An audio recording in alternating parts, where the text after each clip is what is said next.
Welcome to Monday Meditations with Paul and Carol. Today is January 25th, 2021. Throughout the month we've been looking at the biblical story of creation. Today we look at the climax of the creation story, Day 7, when God rests. Over the last several weeks we have used Genesis 1 from the Message translation as we have shared scripture with you about the first 6 days of creation. Today we look at Day 7 from the book of Genesis, chapter 2, verses 1 through 3 from the Message Bible, followed by the same verses from the Amplified Version. Listen for the similarities and the differences. Heaven and earth were finished, down to the last detail. By the seventh day, God had finished the work. On the seventh day, he rested from all his work. God blessed the seventh day. He made it a holy day. Because of that day, he rested from his work, all the creating God had done. The Amplified Version reads, "So the heavens and the earth were completed, and all their hosts, inhabitants. And by the seventh day, God completed his work, which he had done. And he rested, ceased, on the seventh day, from all his work he had done. So God blessed the seventh day, and sanctified it, as his own, that is, set it apart as holy from the others. And because in it he rested from all his work, which he had created and done." I mentioned in my introduction that this is the climax of the creation story. You might be saying to yourself, what makes this the climax? God creates nothing.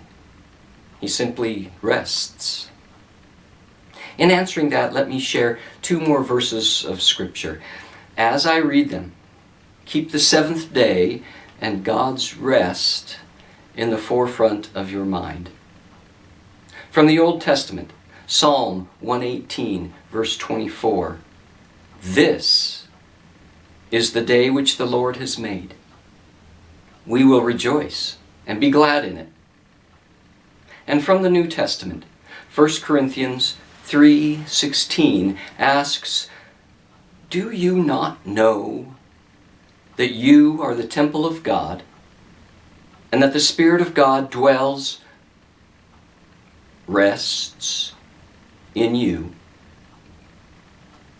One way to look at the creation story is to recognize that the act of creation can be not only about the creation of materials, but also the creation of, the ordaining of their function, giving meaning to what now exists. Day 7. God rests. This is the day which the Lord has made. We will rejoice and be glad in it. Do you not know that you are the temple of God, and that the Spirit of God that hovered over the face of the deep, that hovered over the face of the waters, the Spirit of God that said, "Let there be light," rests in you? Each day in the creation story can be seen as God establishing function and relationship between the various facets of the universe he has been speaking into being. Do you not know that you are the temple of God, and that the Spirit of God that divided the waters from the waters, so the evening and the morning were the second day, rests in you? Each day in the creation story, the scene expands, grows, swells, and we witness increased purpose, function, and relationship between God and his creation. Do you not know that you are the temple of God, And that the Spirit of God that brought forth seed and fruit, signs and seasons, light for the day and light for the night, and all manner of living creatures, that same Spirit of God dwells in you. At the end of each day, God examines His work, its purpose, its function, the interrelationships, and sees that it is good. Then He creates man, male and female. He created them. To what purpose? Do you not know that you are the temple of God, and that the Spirit of God dwells in you?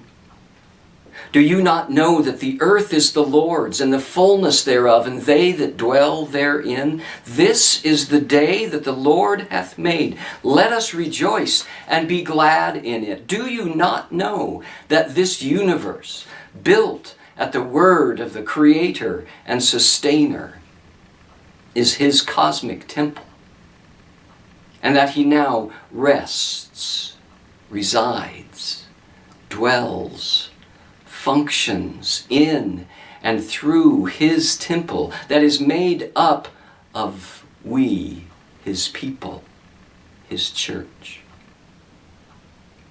Day 7, where God rests, resides, dwells, functions.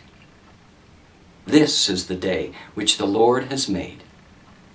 We will rejoice and be glad in it. Our question for you this week, having looked at the 7 days of creation over the last 4 weeks, are there ideas that stand out as especially impressive, interesting, or amazing for you? Carol? You know, I think I'd been thinking of this in my head, but really hadn't thought about it until you asked this. And then even listening to what you shared today. And on Thursday night at our Creative Communion service, our pastor, we got in a conversation at the end about just the way that this was written, and how it's like a poem. Mm-hmm. And that kind of then got me thinking about, there's a rhythm to this. There was a rhythm to the way that God created the earth. And He created us with rhythms. I loved, the day when the seasons were created and the festivals were created. And then what struck me today was talking about rest. Mm. If you write a piece of music, you need rest. You need those times of pause. And they can sometimes be just as or more important than the actual hearing of the notes. And they just add to that whole piece of music, that masterpiece, that symphony, that simple little chorus that you hear. And so I feel like, as you look around even the earth now, there's a rhythm to things. There's the tides coming in and out. There's the sunrise. There's the sunset. There's, I think we get on a rhythm with when we sleep, when we wake, when all those different things. And I think the more we're able to just sit and listen and observe, we start hearing more. It even reminds me of going back to when we, during Advent, and talking about joy to the world, and talking about heaven and nature sing. And that's how God created us. He created us with music. He created us with a rhythm. He created us with rest. All that goes together. And I don't think I'd ever thought of it like that before. Again, I think the cool thing about us as we're doing these Monday meditations and also doing our Thursday night service we take a whole month and we concentrate on one thing. And this month it happened to be the first chapter of Genesis and a little bit into chapter 2.